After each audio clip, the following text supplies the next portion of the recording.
And to you, good day. Speak up and be bold so that all may hear what you have to share. I'm on the brink of making some big changes in my life. Sounds exciting. And I feel like... Is it? Yes. And I feel like I'm changing as a person, my perception of course you things. are. How can you not change as a person when you make a change in your life? Do you understand what it means to be a person? Do you know what a person is? I'm a person. Do you know what you are as a person? I think A person, I'm learning. in that sense, is a projection, a mask of consciousness, created out of the idea of beliefs, emotions, and thought actions, behaviors. Okay. So the idea is that any change you make changes the balance of those things, and literally, this is not an analogy.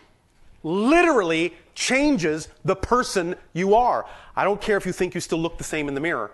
You're not the same person from moment to moment to moment, literally. When you really wrap your mind around that, you will understand how profoundly you can experience true change. Because every change is a total change of everything, everywhere. Right. You are actually shifting from one parallel reality to another and are a different person in that reality, literally. So yes, of course, you are going to make a change and you are going to be a different person. But in having said that, you already have made a change and are already a different person than began this conversation. Yes. So I'm just wondering Yes. if I'm on the right path. Are you on the path where you are being your true self to the best of your ability and following your highest joy? Hesitation means no. The only reason that I hesitate is because I feel that the changes that I make will affect others in my life. Are you, in that sense, willing to be responsible to them without being responsible for the decisions they choose to make of how to react to your changes? Can you be clear and honest in your communication about why you are making the changes you are making so they understand who you are and why you're making those changes? Yes. Do you give them an opportunity to give you some advice and some insight, and that you yourself will then decide what to apply in your life? Yes, I feel that... All right. Yeah. Then you have done everything you need to do, and any reaction they have that is incompatible with your choices is their issue, not yours. Okay. Do you follow? Mm-hmm. As long as you are being clear and open in your communication with regard to who you are, then they know who they are in a relationship with, and you can give them an opportunity to decide whether they wish to continue to be in a relationship with the you have defined yourself to be. If they decide they do, then they will change accordingly. If they decide they don't, then they won't. But you have given them the opportunity. You've been responsible to them.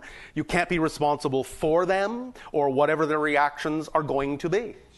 Okay. Make sense? Makes sense. Another question. Yes. I feel like I've been asking for signs lately, and I feel like I've been receiving them, but sometimes I wonder if they're coincidence. Is there such thing as There is no coincidence? such thing as an accident. Okay. You create synchronicity, and sometimes synchronicity is messages from guides and other beings, but the idea, nevertheless, is that you are creating your own road signs. You are attracting them to yourself. Everything is an orchestration, and even though there is randomness in physical reality, what it is you decide to do freezes that randomness into a particular synchronistic path. Okay. So it's not an accident in that sense. It's all an orchestration. Sometimes certain things within the orchestration may not have the same degree of relevance to you that it might have to someone else, but that doesn't mean it's an accident. Okay. You understand? Yeah. Even when many of you are, to use one of your situations, sitting in traffic, it is no accident who's around you. It is no accident that you are around them. Look around, and you will see more signs instead of assuming that something is wrong and that you are stuck. It's all an orchestration. There is no accident to the timing of anything. Because it's not about time, it's about timing. Make sense? Yes. Does that help you? Yes. So I should follow these signs? Not should. You can. I can. And if I don't, then is that not following my true path? In many ways, you can ignore the signs. That is your option. However, your reality will show you in no uncertain terms if you start going against the grain of your own true self, because then your reality will have negative synchronicity and things will become very, very sluggish and difficult for you. All pain is the result of resistance to the natural self. But that's the joy of the pain. It shows you, hey, you're swimming upstream. Why don't you relax and go with the flow? You understand? Yes. Thank you. Does that help you? Yes, it does. Thank you. Then flow. Okay.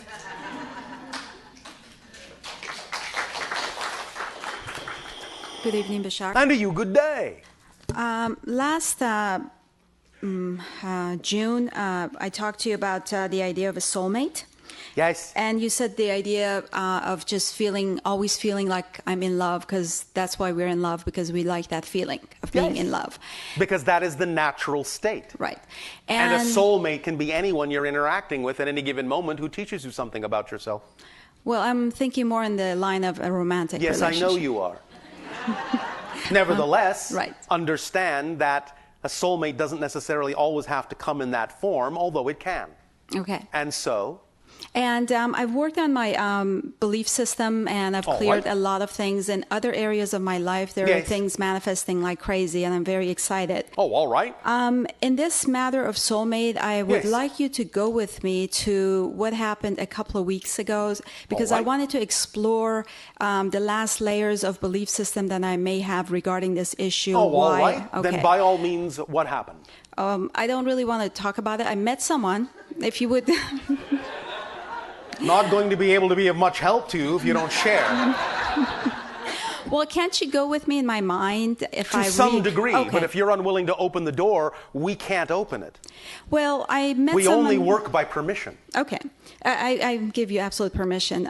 Then what happened? Okay. I met someone very briefly. Yes. As you would say, or not as humanity would say, accidentally, but I know there was no accident about it. And the energy of this person just really meshed with mine, and he expressed somewhat of an interest, and but it didn't come to fruition. And I understand that I can look at this experience and say, so what? Yes. But I would like to go to the next layer of really understanding what my belief system is, because when I go in my mind visualizing him, his energy is so perfect with mine.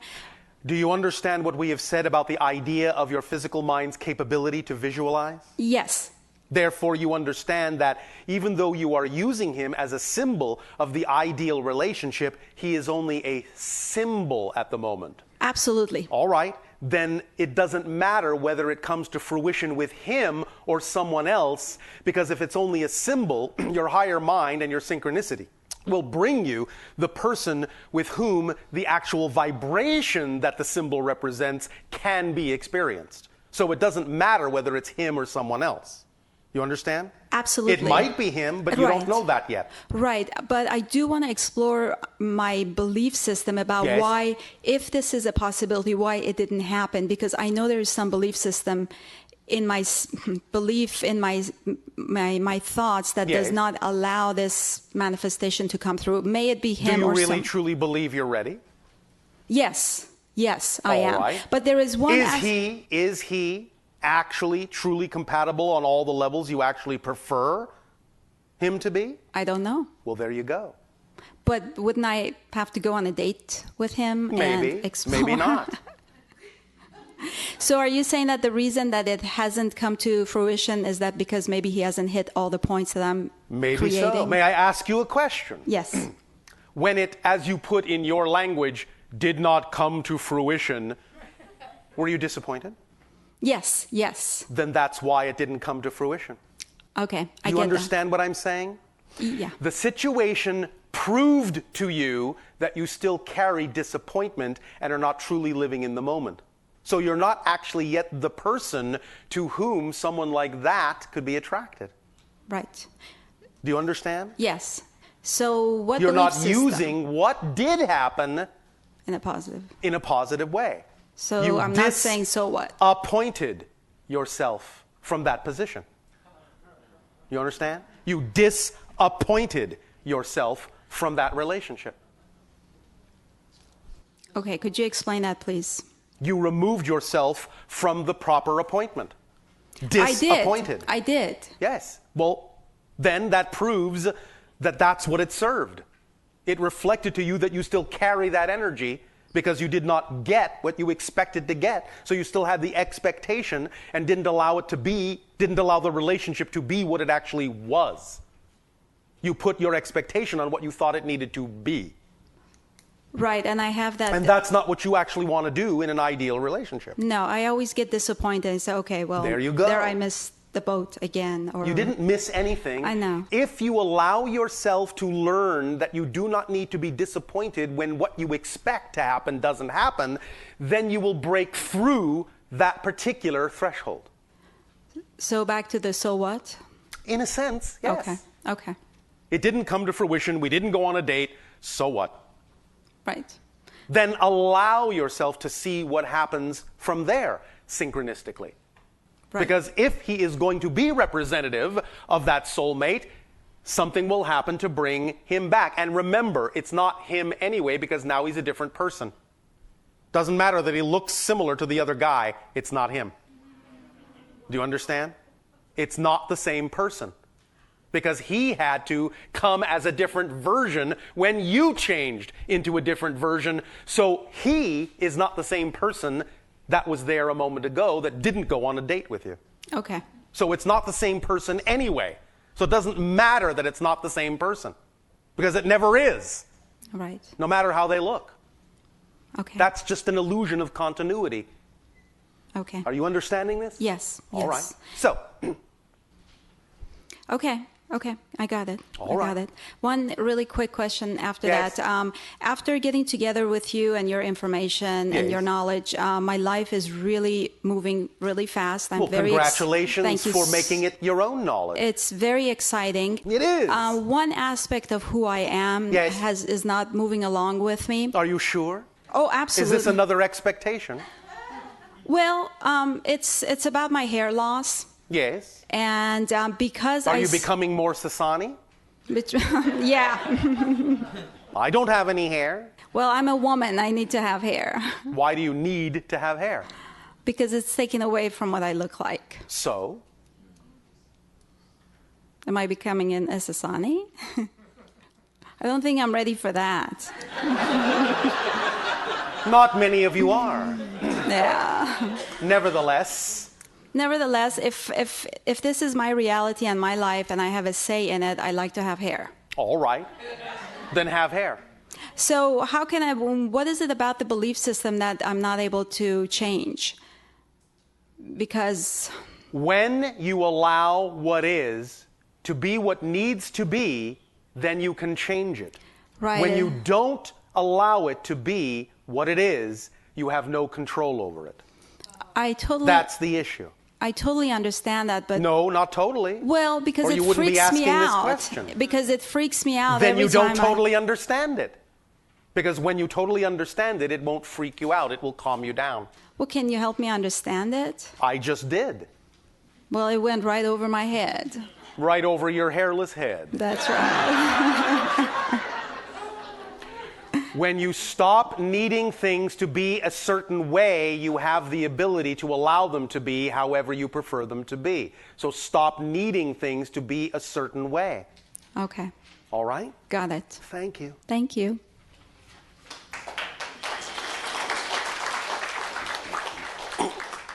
Hello, Bashar. And you, good day. I had an experience with the sacred circuits. Yes. And I wanted to find out if I could get some clarification from you. All right, by all means, share. I had an idea to make the sacred circuits into three-dimensional. Yes. So I did that, and I have a friend who's a psychic healer. So what we do is we take whatever of the circuits we like, and we put them like on where our heart chakra is. Yes. And we meditate with them. Yes. And during one of these meditations, we got in touch with, I think, an alien race of beings called the turquoise people. Well, that's your interpretation. Yeah. They don't call themselves that. Oh, okay. well, that's sort of how we interpret yes. them. And so? They were very dense. They seemed very ancient. All right. And so? I've been trying to do research on them, and no one has written anything about them. So no. I wanted to find out. Not for thousands of years. So who You won't find any records left. I know, but so there's no one else who's gotten in touch with that energy? But not for a long time on your planet in terms of your history. And no records remain of those initial encounters. So who are they? They are those that have to do with the relationship that you can have with consciousness that you would more likely than not call rocks. They are that level of consciousness that has to do with what seems to be fixed, but to themselves they are not. It is an invitation to dive into a different level of consciousness whereby you can hear the earth speak.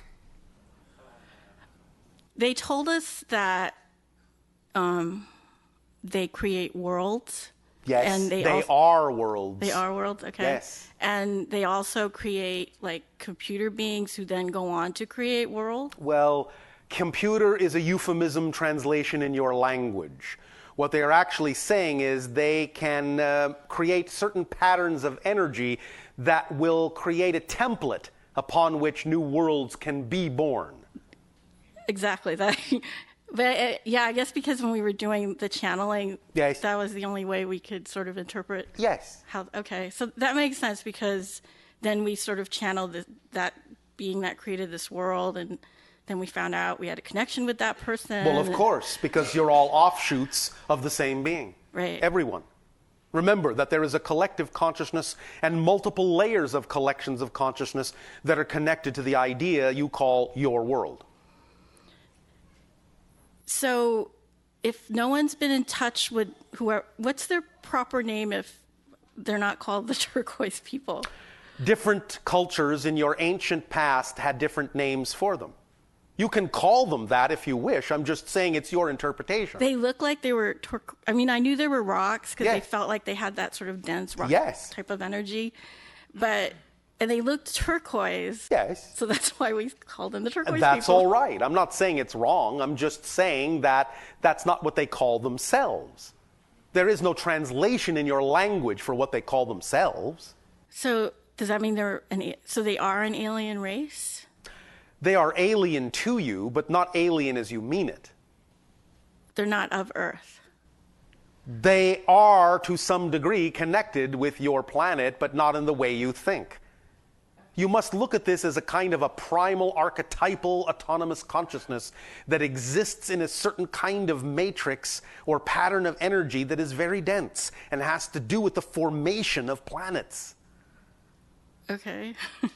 So I'm just wondering why Your scientists have not yet understood when they talk about the idea of the forces of nature and the forces of physics that cause solar systems to be born. They have not yet discovered that there is consciousness connected to this. These beings are that consciousness.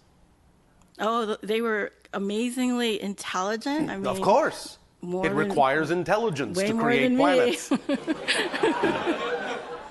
I mean, it was really hard to even be in that energy because it was so dense. It is very dense, and you are not used to it. It's like going into the deep, deep ocean where the pressure is very great. I could barely understand them, but my friend who's the psychic healer, who's an amazing psychic healer, she actually loved talking to them and all this other stuff. But I'll give you a close approximation. Have you ever heard the rumble of an earthquake?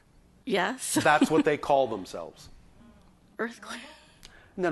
Earthquakes? The actual sound. Oh, okay. The actual vibration of molecules that to you reads as the rumble in an earthquake is what they call themselves.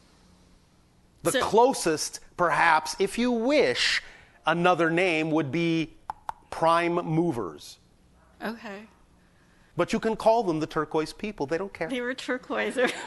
And they keep saying I need to get a turquoise for whatever reason. Because they're simply suggesting that the vibration of your interpretation of them would allow you to find a stronger connection to them through that particular symbol, because that's how you interpreted the energy for yourself. Other people would see them in a variety of different ways. Okay. The channel himself actually has a representation of them in a rock, a small rock, that is actually literally split down the middle, 50-50, black and white.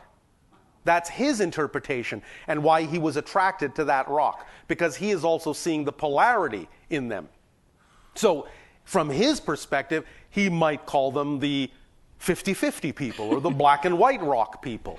Okay. Or from an artistic point of view, chiaroscuro. I actually know what that means. It is the play and the interplay of shadow and light. Right. So is there some sort of thing related to my path, and that's the reason that I need Yes, of course. to get in touch with them? So the idea, again, is that you are being given a hint of a permission slip that will work for you to help you connect with very deep earth vibrations, to ground you, to balance you, and allow you to reach for the heavens at the same time without worrying about becoming too dizzy in the heights. They will keep your feet firmly planted on the ground while you're exploring the stars. Okay, that makes sense. All right, then. My other question is, when I made the sacred circuits into three-dimensional objects, yes, they're like people now. Yes. Remember that everything is consciousness and everything is autonomous. They're like children, and they talk a lot, and they're rowdy and chatty circuits. They are. So is there some way that I'm supposed to like interact Where's with your imagination? Where's my... Yes, where's your imagination? Did you lose it? No. Then use your imagination and figure out what works best for you to talk with them. Okay. That's what your imagination is for, because your imagination is the conduit of communication from your higher mind to your physical mind, and it's key to your specific vibration. So whatever you are attracted to use, whatever methodology, whatever tool, whatever technique you are inspired to use through your imagination will be the technique that works best for you in this regard. Okay. I feel like I'm supposed to like raise them like into adult sacred circuits or whatever. And when you do that, it will be a reflective symbol of becoming an adult yourself. Okay. Remember that most of you, no offense, are still children. Right. You understand? Yes. So all these things are and can be used as techniques to raise yourself into the adults you prefer to be. All right. All right? Great. Thank you. Thank you.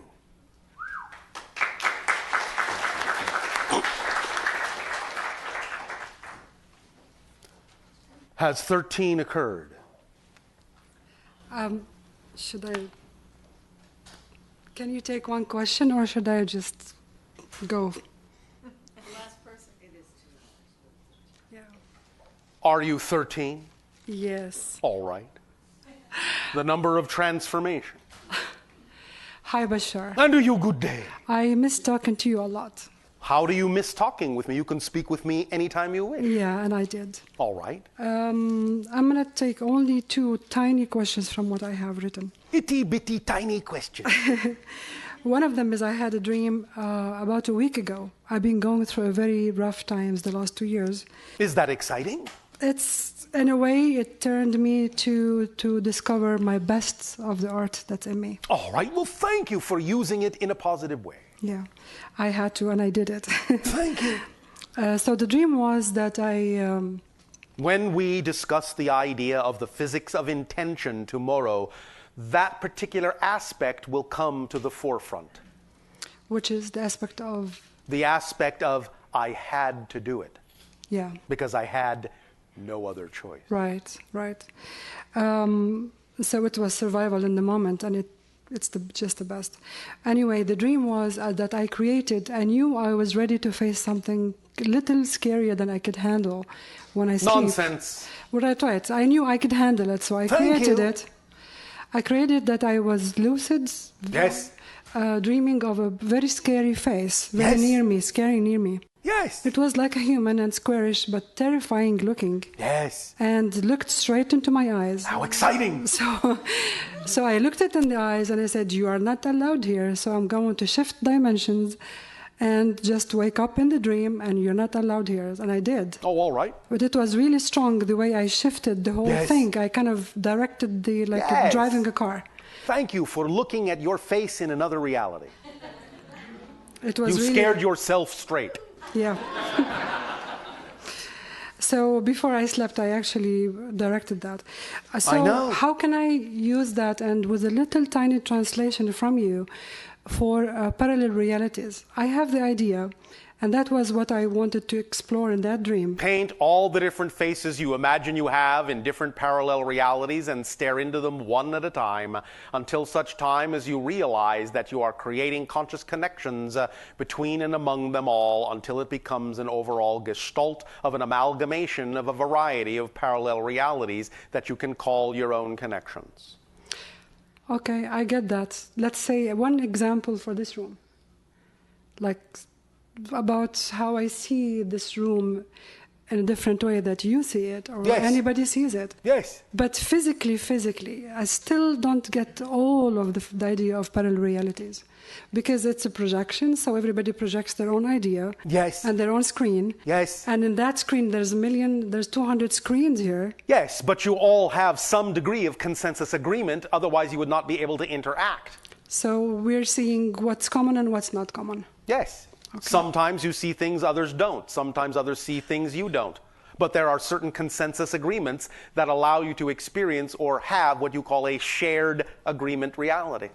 So I'm going to let it go for tomorrow and cancel other questions. Thank you so much. Thank you. We will, at this timing, once again extend to each and every one of you our deepest appreciation for the co-creation of this interaction. We bid you all an unconditionally loving and creative good day.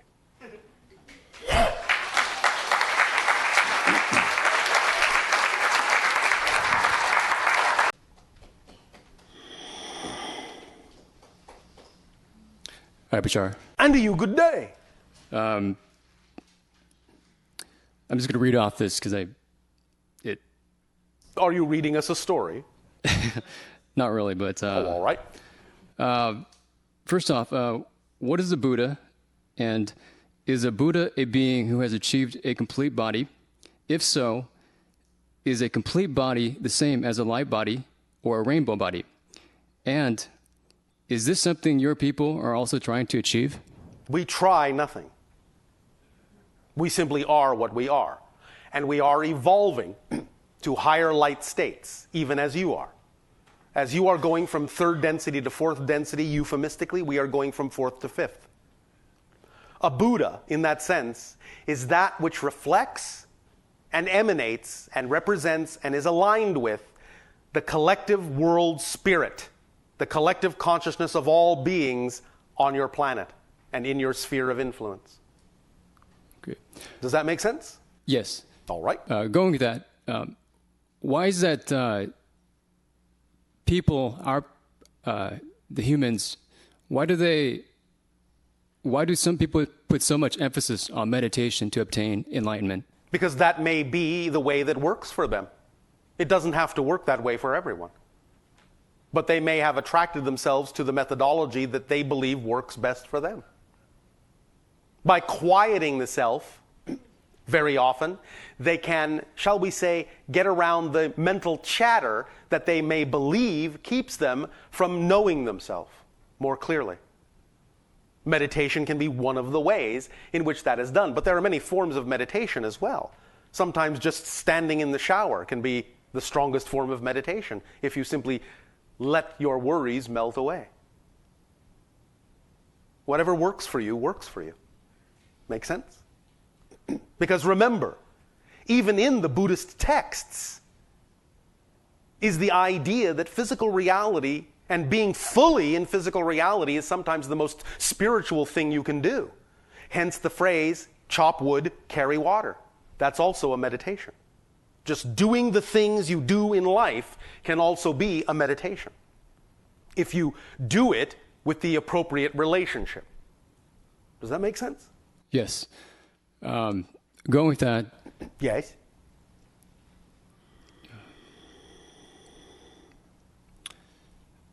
Why? Kind of drawing a blank here. Oh, all right. You have achieved a Buddhist state.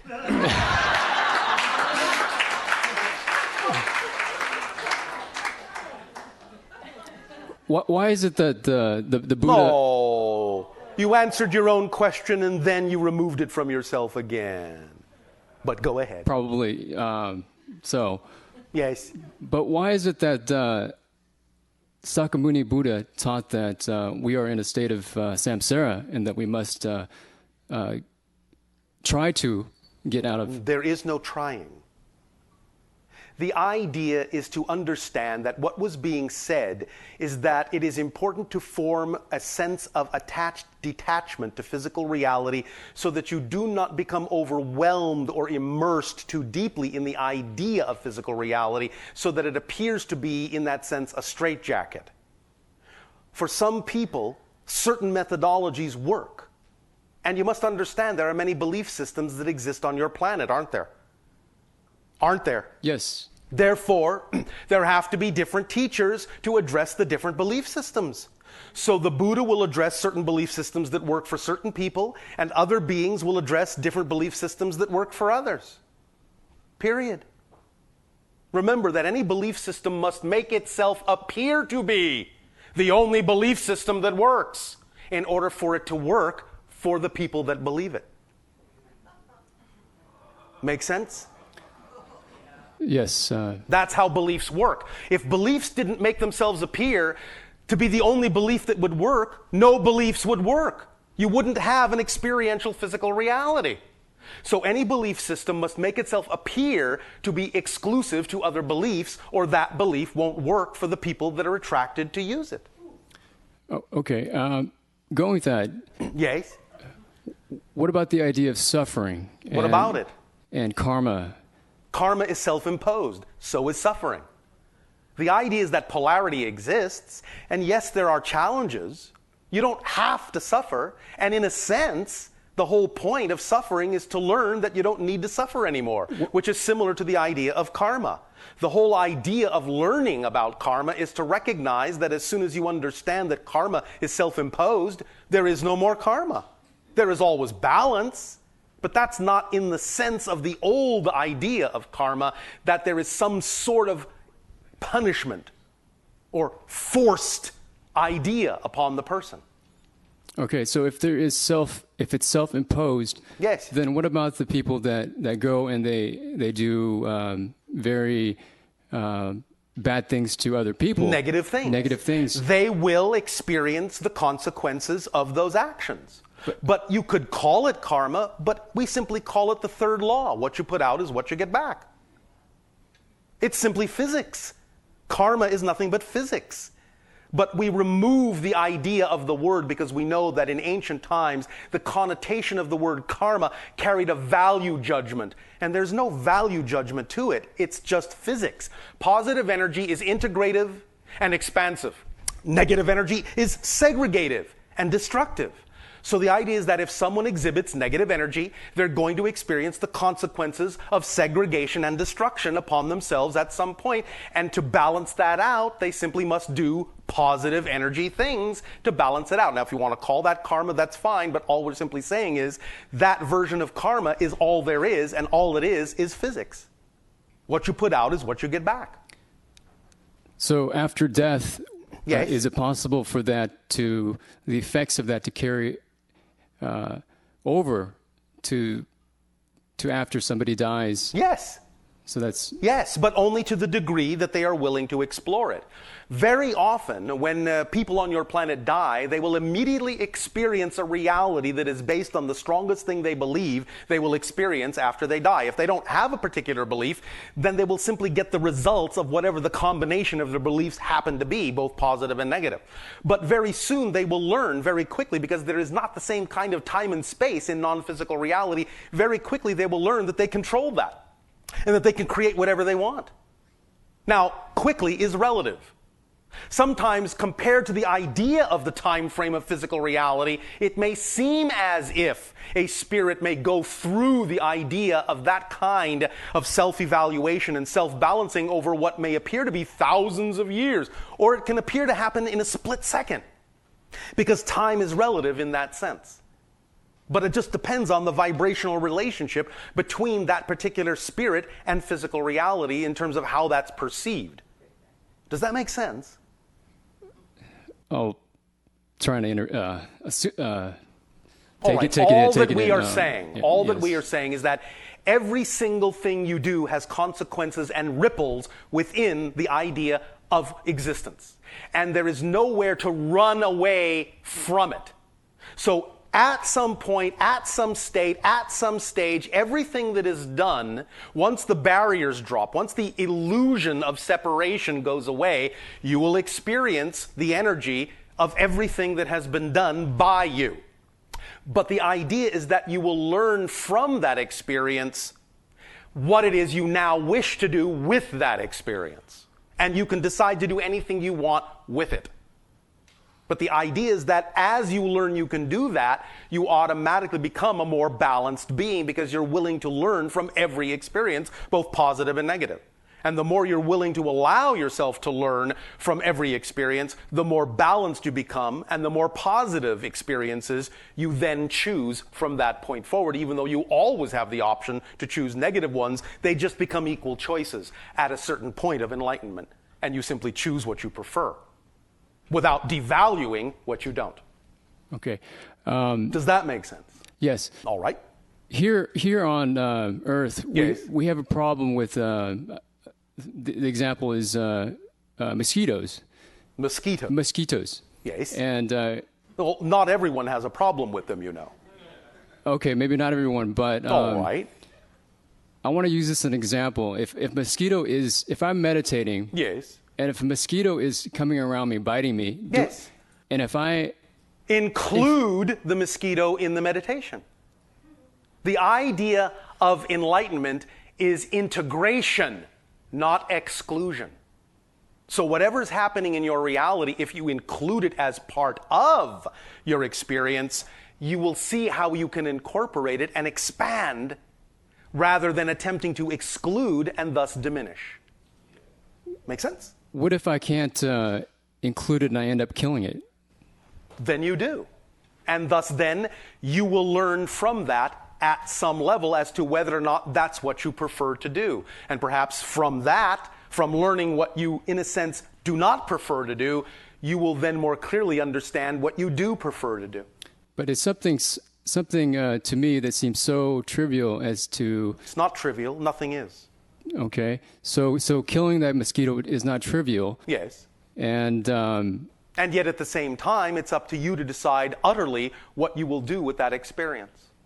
So there are consequences with even that behavior. Yes, of course. But the word consequence only means that there is, in a sense, a response. There is a vibration that is accounted for. The word itself, consequence, is not negative. It simply means you have to take stock, you have to take account of everything that you have created, one way or another. So it's now, by doing any act at all, it's now on your ledger book. It adds up to the bottom line, and it determines what you now have to deal with. So for somebody with the high in spirituality, if they committed an act like that, yes, would they have serious consequences? Serious is relative. There is consequences, but depending upon the individual and why they chose to do it, the consequences would be commensurate, and the response and the awareness would be commensurate with why they did that. You are describing the idea of an individual you say is very highly spiritually enlightened, so it begs the question as to why that kind of an experience would actually have even been attracted into their lives. For if they are highly spiritual and that kind of an experience happened, then probably it happened for a very spiritual reason. And they would know that. Okay. Perhaps in that case, for example, they simply acted out of spirituality and by doing so prevented someone else from catching malaria. And they knew that. Do you understand? And you have to look at it also from the mosquito's point of view.